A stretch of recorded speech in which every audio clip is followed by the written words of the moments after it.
wasiirka wasaaradda horumarinta caafimaadka Soomaaliland Cumar Cali Cabdilaahi Bade oo maanta qayb ka mid ah warfidiyeenada kula hadlay gudaha wasaaradda horumarinta caafimaadka ee Soomaaliland waxa uu markii ugu horeysay uu shaaca ka qaaday in gudaha Soomaaliland laga helay 3 kiis oo ah cudurka coronavirus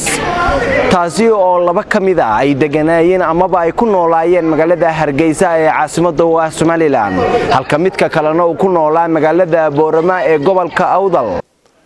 muddo dhaweed waxaanu shaacinay inay jireen laba xaaladood oo midkoodna uu magaalada Burco ahaa midkood magaalada Berbera labada xaaladood baynu muddaba aynu gacanta ku haynay labada xaaladood caafimaadkoodu aad buu fiican yahay wasaaradda caafimaadkuna si maalinlaah ayay la socotaa xaaladda caafimaadka xogtoodana ay u heshaa arintaasi iyadoo jirto waxa jiray inaan wadana shaybaar u dirnay 24 qof oo dambe oo daba soconay oo xaaladooda caafimaad la soconay 24 qof waxa noo soo noqotay natiijadoodii maantana waxaanu dadka u sheegaynaa bulshada reer Soomaaliland inay jiraan 3 kiis oo cusub oo xanuunka inuu qabo oo ku dhacay la xaqiijiyay xaaladooda caafimaad aad bay wanaagsan tahay wax imiga calaamado badan kama muuqdaan xaalad kamida oo qofkaasi hadda wuxuu ku sugayay magaalada Boorama labada xaaladood kalena waxay ku sugayeen magaalada Hargeysa inta waxa dheer inay jiraan laba qof oo kale oo iyaguna aanu si gaar ah ula socono xaaladooda caafimaad oo shaybaarkooduna aanu gacanta ku hayno oo wixii iska bedelan aanu dib ka soo sheegi doono inta markaynu aan ku dhameeyno warbixinta bulshada waxaanu u sheegaynaa war xanuunkani uu jiraa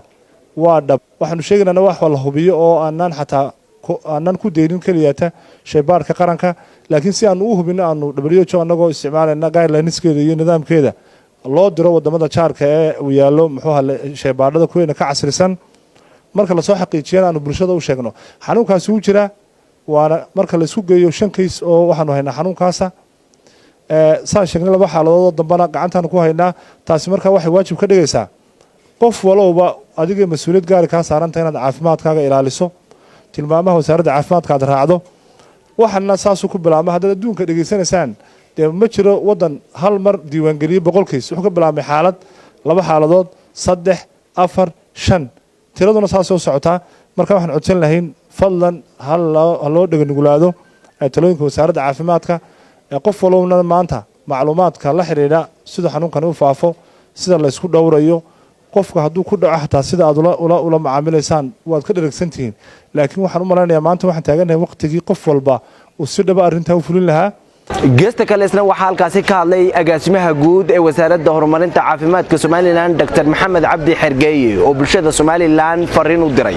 wacyigelintaasi waxa weeye maadaama ay kaysas xanuunkii wadanka jiraan waxaan bulshaweynta kula dardaarmaynaa koow inay ilaaliyaan nadaafadda gaar ahaan xagga faraxalka oo ay mar walba dhaqaan gacmahooga oo ay faraxashaan mar wal ay ku faraxashaan biyo soconaya iyo saabuun taasi waa aad bay muhiim u tahay waayo xanuunkani waxa inta ugu badan uu ku fidaa qofka oo ama afkiisa taabta ama sankiisa taabta inta ugu badan saasuu ku fidaa marka waxaan lagu yaacayo ee afka lagu xidhanay sanka lagu xidhanay waxa ka muhiimsan inuu qofku ilaaliyo nadaafadda oo uu dhaqo gacmihiisa mar walbana uu ilaaliyo nadaafadda kana fogaado inuu si joogto ah u taabto afkiisa iyo sankiisa waxa kale oo iyaduna muhiim ah inuu qofku ka durugsanaado meelaha lagu soo ururo oo ururka laga fogaado oo uu qofku haddii aanu hawlu baxayn aqalkiisa iska joogo iyaduna waa arrin kale oo muhiim ah waxa kale oo muhiim ah oo aan dadka kula dardaarmaynaa in qofkii ama qufac leh ama calaamado durilihi uu gurigiisa joogay ilaa inta uu xanuunkaas ama durigaasi uu ka baxayo oo aqalkiisa uu iska joogo haddii uu qufacayana uu daboolo afkiisa iyo sankiisa waxa kale oo aan bulshada la wadaagaynaa inuu si wanaagsan imiga u bilowday oo uu shaqaynayo numberkii 928 ahaa oo la soo garaaci karo oo uu si wanaagsan u shaqaynayo tilmaamo fiicanna laga heli karo sidaa daraadeed qofkii calaamada isku arkaa inuu soo garaaca numberka isagoo numberkaasi ku hagi doona calaamadaha uu leeyahay kolba dhakhtarkii lala xiriirsiinayo iyo wixii talo uu ka qaadanayo iyo fariimo wacyigelinna uu ka dhageysan karo guud ee dadka laga helay cudurka coronavirus ee Soomaaliland ayaa noqonaya 5 Aydaruus Maxamed Caynaan Goobjoog magaalada Hargeysa